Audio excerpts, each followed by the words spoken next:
Je ne comprends vraiment pas le discours du président Emmanuel Macron. Je trouve que c'est un discours inapproprié.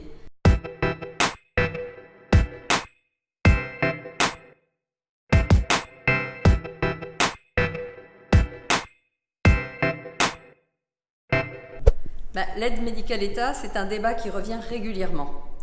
En ce moment, avec l'épineuse question des flux migratoires et des migrants, évidemment, certains remettent sur le tapis la question de l'aide médicale État.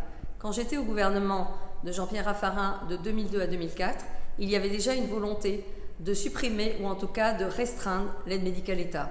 Et là, j'avais vraiment dit que je ne pouvais pas l'accepter puisque j'étais en charge des publics à la rue, dont des migrants, et finalement le gouvernement avait renoncé.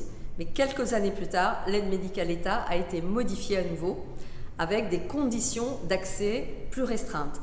Heureusement, le Conseil d'État a dit que pour les enfants, il ne pouvait pas y avoir de restriction à l'accès aux soins.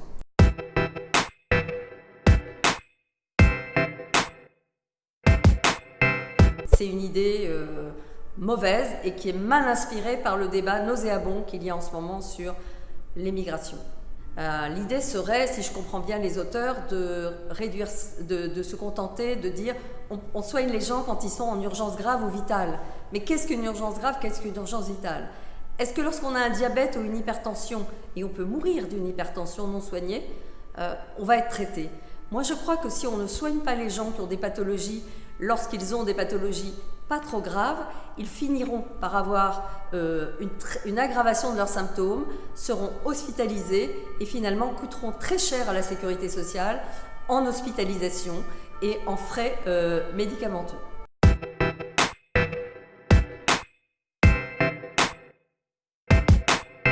Je ne comprends vraiment pas le discours du président Emmanuel Macron.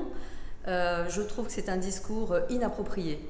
Moi, ma réalité quotidienne, c'est qu'à Paris, le long du périphérique, de la porte de la Chapelle à la porte d'Aubervilliers, il y a 2500 migrants qui vivent vraiment dans des conditions indignes de la République.